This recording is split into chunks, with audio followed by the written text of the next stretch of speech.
Já está pronta, porque eu sei.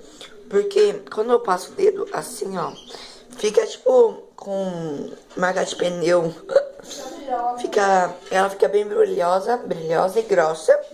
E fica, quando você passa o dedo, tipo, fica rastros da cauda.